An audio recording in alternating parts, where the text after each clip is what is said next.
Hello and welcome to After Scientology, Straight Up and Vertical, the weekly show where Tony Ortega and I get together and go over the week's events in the world of Scientology. And as you have seen, the show is now on Saturdays. So we are doing the weekly wrap up for the last week here. So, Tony, welcome back to the show.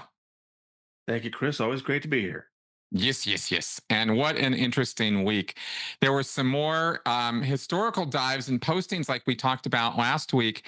And I gotta say, this first one, let's just jump right into it. This Flo Barnett story. I was really happy to read this because I personally have wondered about some of the facts of this case.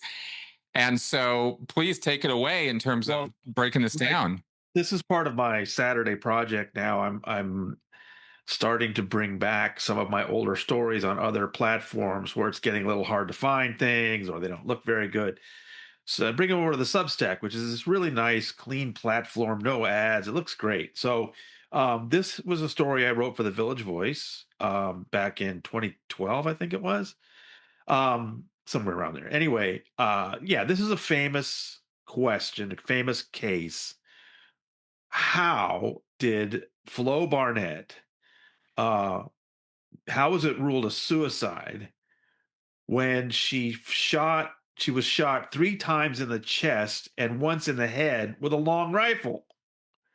It just seems insane. So, everyone would just say that this can't be. I thought, well, let me find out. And so I called the woman at the, I think the coroner's office, whose name was on the paperwork. And this was 26 or 27 years later. I think the death happened in 1985. And she said, I was the first reporter who had ever called her. I couldn't believe it, right? Wow. And so she started just giving me the general idea about when a detective is called in, it's because there's some question about what happened. And clearly, there was a question here, and she kind of gave me the lay of the land as far as how these kind of deaths are handled. But it was clear that I was going to need to talk to the detective, and I managed to find him. He was retired. He was up in Oregon, I think, or Northern California, or something. Hovercraft or Havercraft. Hey, something like And that. Yeah. yeah, Havercraft, and Haverson. again, I was the first reporter that had ever called this, former law enforcement officer to ask him about how he came to this conclusion, and he said easy. He said it was just, you had to be there and see the setup, and I did learn something about this woman that was Shelly's mother, that she had had some real physical problems, and that were just not being solved. And she was depressed about it. And she had tried to take her life a few days earlier by slitting her wrists. So when they found her with the rifle, they could still see the healing scars on her wrists where she'd tried to kill herself. Her daughter, one of Shelley's sisters, said that there was a suicide note that she was trying to hide from them. Uh, Two even. Two of them, and then, Mhm. the detective told me that when they came on the scene and saw this very short older woman with a rifle and all these, wounds, he said his partner was ready to immediately arrest the husband, who Right. was not Shelley's father. Flo had been remarried, but the detective said, "Hang on, let's take a look at this." And what he wanted me to understand is that women, um, and men, um, do this in different ways, and that men tend to aim a firearm right at their heads, Hmm. but that women have a hard time doing that, and they tend to try to shoot themselves in the chest instead. Mm. And so, this was also a very lightweight rifle. I also got some new messages from people saying, I can totally see why this would be non-lethal for a couple times in the chest. It's just not a very, powerful weapon, and they were apparently very superficial wounds. So scary to be sure. Firing this rifle at yourself must have been horrible, but it wouldn't have killed her. And so then she finally put the weapon up to her head and pulled that fourth shot. So the Mm. detective was just convinced, no question, based on his examination of the scene and the forensics they did. and then the coroner's report, and the autopsy, that this was a suicide. And I have to say, after talking to this detective, I can see what he's talking about, and I see why he concluded that. But I also know plenty of people don't accept that, and I understand that as well. There's also the situation that Flo had been involved in an indie movement, and that this would have been Hmm. very, very anathema for Shelley's husband, David Miscavige. David Miscavige has answered this in a court affidavit, saying it's absolutely ridiculous that it's terrible that people are trying to pin this on me. I had nothing to do with it. So, just a very odd set of circumstances, a very strange Scientology death.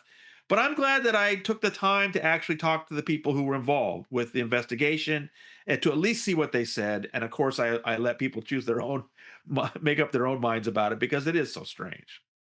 It is, and Occam's razor comes in here for me on once I actually read the entire article, because, like I said, there were things I had not known, and I had had these exact questions, and it's the kind of thing where conspiracies rise. I've been studying this for years, out of half truths, half the information, not not or just not getting the whole context, which is exactly what you laid out in the story, and which the detective finally filled in the blanks on, because anybody who hears death by suicide, frail old woman with a long rifle, oh come on, right? And then Critic of multiple Scientology, oh shots. come on. Right. You're just naive. What are you talking about? Of course it was, come on. I mean, I've been hearing this for years. This was something Jesse Prince talked about at the Going Clear conference in Canada. Yeah, sure, it was a suicide, Davy. Suicide by rifle with 4 bullets. I don't think so, right? So when you only hear that bit, of course, then you bring in the kind of all the context. And I, of course, and am also familiar with the fact, and I'm sure a lot of people are, that sometimes police and sometimes public can be absolutely shocked at how many bullets it takes to put somebody down. Yeah. Yeah. We talk about that famously with people who are high on drugs or meth or something, but even regular people, even in combat, there are people in situations who have taken 10, 12, 14 rounds and kept walking, kept going, not on drugs. So there is, so there's something to be said about the common knowledge on this is not really line up with reality all the time. And then finally, the other thing I wanted to say is when you look at what would be Miscavige's motivation for doing this, well, the indie Scientology connection and the bad press or bad PR or whatever reputational damage there would be. But this is Shelley's mom, not David's mom. She doesn't even have a Miscavige name. Nobody knows who this woman is. There's no direct connection to Miscavige even in the indie world. You'd have to be pretty inside baseball, as they say, to even know that connection. And she was frail and wanting to leave this world. What threat was she to Scientology? So you kind of, when you look at the estimations that the church itself in OSA does, they would have known all these factors and estimated a handling accordingly. They had a program, but I doubt personally that any target on that program was get rid of Flo with some lead. Right. I just don't think it's on there. So that's my take on it. Again, is just what's the simplest explanation given these facts? Seems pretty clear. Okay. All right, my hot take. All right, so let's move on. But I thank you for publishing that story. I just really really appreciate getting all that backstory. Okay, early Dianetics reviews, following through on some of these articles we've been talking about the last few weeks with some exposure of Hubbard back in the early days. What was this week's take on this? Yeah, so I had a story about the Menninger Clinic. I think we talked about that Hmm. last week, did we? Okay. Hmm. And I had mentioned that one of my helpers is this guy that dives into newspaper archives and finds us gems all the time. And he had a brainstorm. He thought, when Dianetics came out, Hubbard was already well known as a science fiction writer, and in fact, John W. Campbell previewed Dianetics in Astounding Science Fiction. Yep. And of those early Dianeticists, a lot of them were probably science fiction fans. And so my helper thought, hey, instead of, he's always looking through newspaper archives, what about some fanzines from that time? Great idea. And came up with a number of them. And I quoted one at length for that piece about the manager clinic. But I had some leftovers I thought people would also want to see. And it was interesting because the fanzines were telling us about other publications that I couldn't find, just ripping Dianetics apart in that first few months, early 1951. And then a really interesting, in depth review. I just took out part of it about it by a science fiction writer named Manly Bannister. Wonderful name. And he had some hilarious takes on Dianetics. And one of the things I really appreciated was he really emphasized what a sordid, perverted mess that book is. And I point this out all the time. The rest Yep. of the media never does, right? Yep. So Dianetics is filled with these just awful, prurient examples of Hubbard's bizarre, diseased mind. Yeah. And this guy was all over that. So I thought that was great to see right from the beginning, early 1951. Book hadn't even been out a year, and it's getting, taken apart like that. And those fanzines are really well written. I thought that was great. Absolutely. That was sort of the blogging of the time. Yeah, Really, yeah, and some people were better at it than others. And this is funny because you brought up a whole body of work that I didn't expect when I first saw the article coming. I thought you were going to be diving into some of the early Dianetics newsletters and the Aberree and these some of these things. They were probably, I have a file. I think I had to have like 20 different ones that were ongoing series of being created by people practicing Dianetics, and you would get very similar scorching criticisms of Hubbard after they had experienced Hubbard for a little while and got I burned see. by him, right? There would be those anecdotes. So Yeah, lots of very interesting stuff that we would now think of as sort of I don't know, jungle drums, rumor line kind of thing, because that's how the information was getting around. Such a fascinating time. And I loved, I think it was Campbell saying, "Yeah, it's like the breadboard with the electronics, and we don't have any proof, but we know it works." And you're just like, right, right. "Dude, do you hear yourself right I now? Like it's, know. you I know, know, that was so telling. I mean, he actually ah, said that Hubbard has no proof, but he knows it works, and it's just like, wow. yeah, yeah." From people who, thought of themselves as scientific thinkers and were very involved in the engineering scientific community, which I'm just going to keep going back to, when people get emotionally involved and invested, facts take a back seat. It has to Yeah. be true. All right. So now moving on, it looks like we might have a date for the UK IAS event. What's the latest and greatest on this? Well, a little closer, but yeah, the it's just so funny. This is not the first time. In previous years, David Miscavige has waited till the last minute Yeah. to reveal the date of the IAS, which must be such a hassle for all of these people that need to fly from various parts of Europe and the United States to get there. Yeah. Um, we've been seeing these promotions from the church saying save the date all of October, right? And which is so ridiculous. Well, now apparently they've narrowed it down to the weekend of October 24th or the weekend of October 31st. And we're recording this on the 10th, and I haven't heard yet which of those two they've chosen. And it must just be creating havoc for people in their travel plans. Absolutely, especially these days, because I don't know if you have seen some of the headlines out there, but air traffic controllers and whatnot. This is I am like not flying anywhere right now, so this is just putting more stress on. Yeah, exactly as you say and these are the whales. These are the big dogs. And this is Right. and one wonders if there isn't some kind of inside skinny line going on where they're being actually given a date and we're just not getting it. Could We're be. only on the public end of this, right? Absolutely could be, right. So, unless somebody, shares an email with us or something, we're not necessarily going to know. Right. Because it seems to me when you talk about people like Tom Cummins or, some of these guys, they're not going to necessarily put up with that kind of thing either to a certain degree. Well, I But mean, you'd be surprised. Trish and Tom can just move to England for the whole month. It's not going to be a problem for them. Exactly. There is that too. There is that too. All right. So then we come to, oh man, this AI lawyering fiasco nonsense with the Masterson lawsuit. This is the civil case. There was a response that came in this week. So we got to go over this. What did the church very predictably do to this? Exactly. It was predictable. We don't need to go into too much detail. Just that, Scientology did catch these lawyers at Boyce Schiller, one of the most prestigious law firms in the country. They admitted, yes, to using AI to create a respondent's brief in an appeal of the Danny Masterson lawsuit. It's a preliminary ruling is on appeal in the Danny Masterson case, civil case.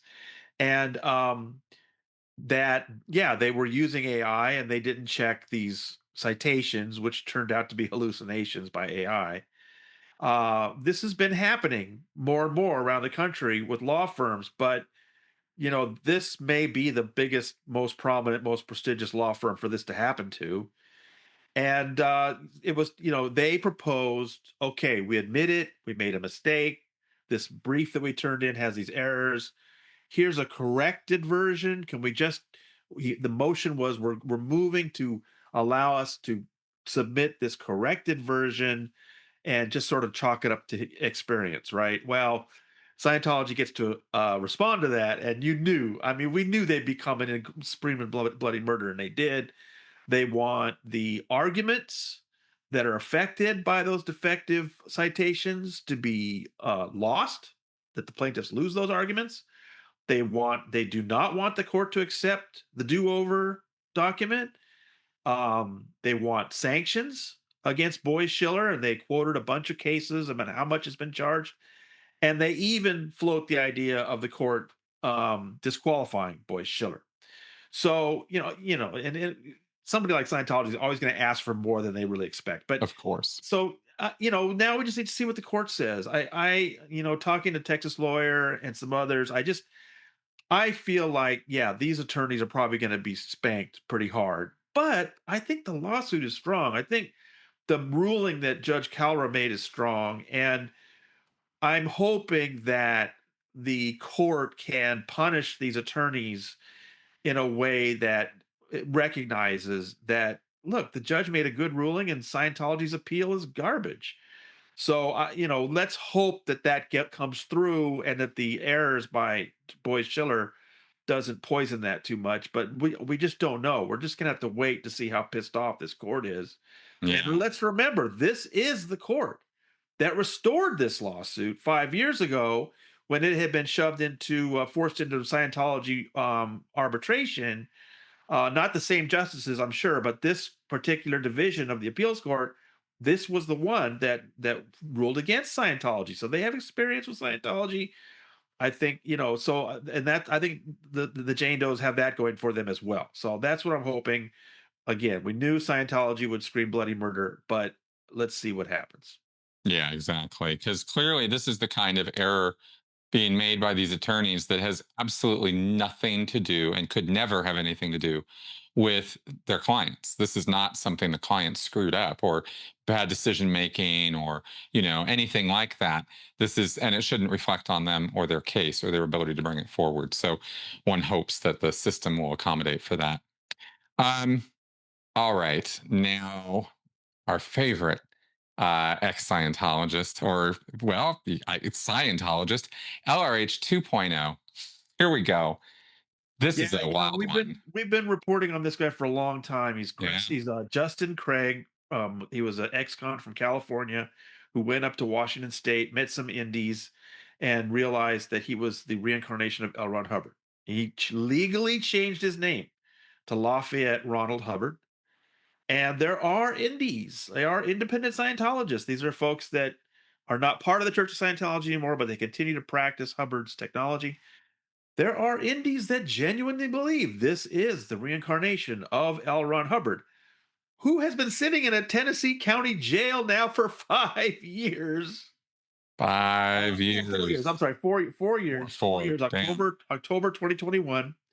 Um, and we already got a hold of the grand jury documents to show what the charges are. They're pretty serious. He was accused of selling very serious drugs like fentanyl from a seedy Tennessee motel.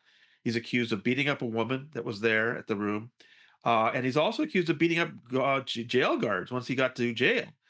So he's been sitting there for 4 years awaiting trial, and now he has told his followers that the prosecutor has proposed that he plead guilty and accept a sentence of 17 years in prison, but with eligibility of parole at 35%.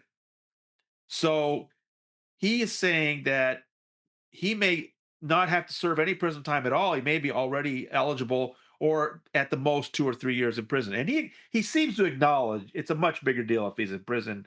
He'd be tougher for him to communicate with them, his followers who send him money every month. But he thinks that this may be the best deal for all around. We also got some responses from some of his followers that were just precious. That you can see Chris, they really buy it that this is the guy. This is Ron returned. It's it's just very sad. I've already commented in the past recently, about how good this guy is at this particular grift. I will give him, kudos to his skill set, because he writes and sounds like L. Ron Hubbard. There's just no question about it. He does. He's really good at it.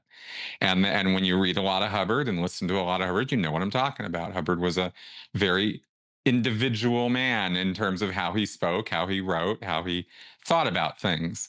And Justin really seems to be on that wavelength, when he's communicating with his followers. When he's not communicating with his followers, he's beating up prison guards and distributing fentanyl. So it's a little bit like, what are we? But then again, when L. Ron Hubbard wasn't communicating with his followers, he was, beating up his wives, beating up his kids, doing this, doing that. So, you know, Well, and I want to say maybe one of the appeal he does have for some of these indies, and independent Scientologists is already a small enough group. This is a that's right. smaller group inside that. But I think what may be appealing to them is that uh, I was going through the bridge with Sonny, in a podcast series we did, and I was just struck how boring a lot of it is, and it's just like you're doing all these tiny little incremental things, and L. Ron Hubbard 2.0 goes right for the okay, we're going to go back to another universe now. Yep. Yep. We're going to see how to exit this universe again. So I think he knows that Scientologists crave the really really loopy stuff, and he delivers it to them in big ladles.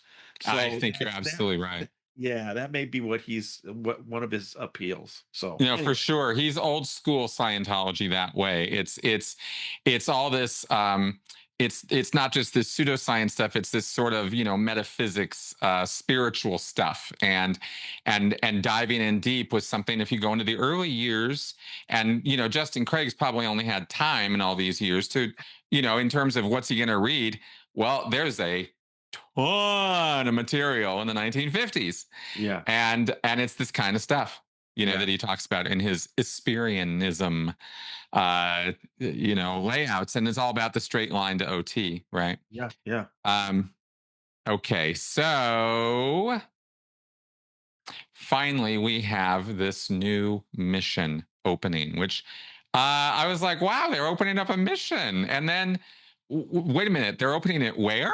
And what they're calling it, Yeah. it's so odd. So I keep an eye on a website, an official Scientology website, where they will put up press releases about what they've done, and it's just sat there with the same press release since June. Just the page is just dead, and I'm like, this is really strange. Well, finally, it was Alex that spotted it and let me know that on Wednesday, finally, there's a new press release at the Scientology news website, Wow. and it was this week when they put up the press release, but they were talking about a grand opening that happened in September. And I thought that's, not only are they so slow on getting these out, but they're, but the really odd thing is, so this is some little mission that's in San Jose in a neighborhood called Willow Glen, but they're calling it the Scientology ideal mission of Silicon Valley. And I just find that odd because just 15 miles away is the Silicon Valley Ideal Org that they opened Right. just in 2018. That's right. Now, I remember when that thing opened because um, the first decade of the Ideal Org project, Dave was still sticking generally to the idea of a big, highly visible business building in a high traffic area in a traditional downtown, which is what they did with orgs in the past to try to get foot traffic and be very visible. Um, but this was one of the ones, the Perth Ideal Org is another one. It Yeah. could not be more out of the way. You literally you can see it from the freeway a little bit, but you have to come off the freeway. You have to go around this curving road into a cul-de-sac. I mean, you would never. There's never. I'm sure no person has accidentally walked by this thing ever. And not only that, I've never heard a peep from that. We occasionally get flyers from various orgs about the things they're trying to do. I can't remember ever seeing a Silicon Valley org result. I Nope. just think it's got to be the deadest of the dead ideal orgs. And so now at 15 miles down the road, they're opening the Silicon Valley Ideal Mission. And then they show this picture of this real nice, they have that stand where they're pulling the rope and they got the giant ribbon, and it grabs your eyes, right? That's what you see. You see the hoopla. But what does the org actually look like behind it? The mission, I'm sorry. What does the mission look like behind it? And it's hard to see what it looks like. Well, I wanted to know. It took me a little while to find the actual address. They do have it listed at the Scientology website. And so I went through Street View just to get a look at what that place actually looks like. And it could not be, again, more just easy to miss, inconsequential. Yeah. There's nothing to it. So I don't know. Once again, why did they do this, Chris? I think I have absolutely no idea, but I'll well, tell I would you. say they spent all this money on the setup, the ribbons, the rope, and all that, and had these people come in and give speeches simply for the video. So then at the IAS or the New Year's, whenever they want to show it, Dave can then show expansion. But That's all they right. did was maybe put a new coat of paint on a dead mission to begin with, right? So Exactly. that's what it looks. That's how it comes off, and they're so embarrassed about it. They wait 2 weeks to put out the press release.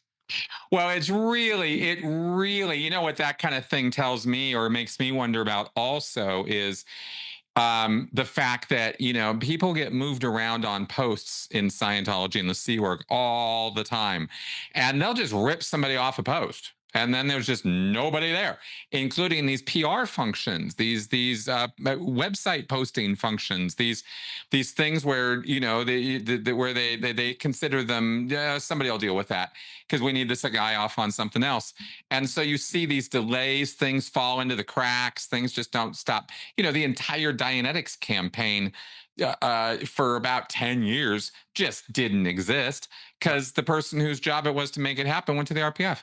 I see. So, you get that kind of thing. And I wonder about that a little bit with the promo of some of this stuff too. But I have to agree with you that this is only for the video obviously. They need good news right now. And the fact they haven't posted anything since June and now this, yeah, they ain't got a lot going on Yeah. in that world to crow about.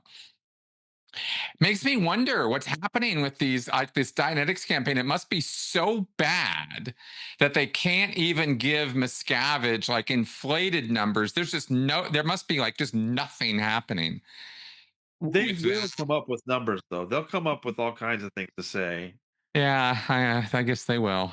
I guess they will because there's also that whole kids courses pilot where we heard a little bit Yeah. about wondering what's happening with that. What These happened things to just that? What happened to the talk show with Jason Doring right. and Erica Christensen that they announced way back? Was that New Just Year's or months ago. LRH's birthday? No, Yeah, it that was was. a long. Was it during the Dinetic 75th in I think it May? was Dianetics 75th. Yeah. So Yeah. I haven't seen any sign of that at the Scientology TV. So I No. don't know. Seems like a lot of you mean wait a minute. You mean Scientology is just puffing and huffing a lot of hot air? You what? I think they are more than usual. Yeah. Wow, I think so. I think you're right. We're kind of nailing it on these guys.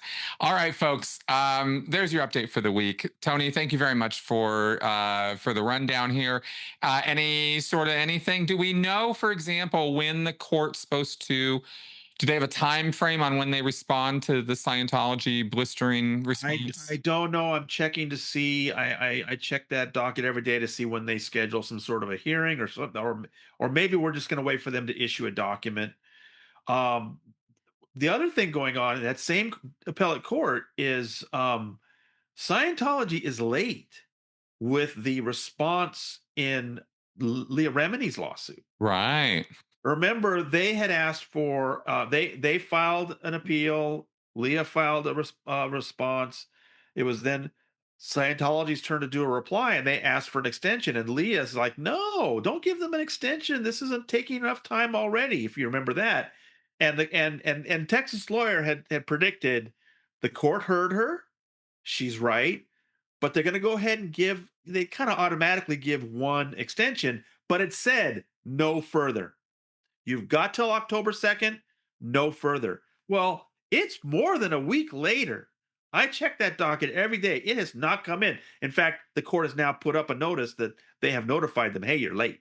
So maybe this week we'll get to see that. I'm very interested in seeing that response from Scientology to Leah's attorneys because I think she's got some really good attorneys now, and their response was very strong.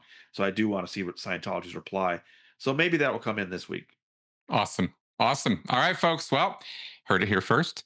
And feel free to comment. Let us know what you want to hear about in the future. Tony might read, see those kind of things. And we'll see you guys next week. Bye bye.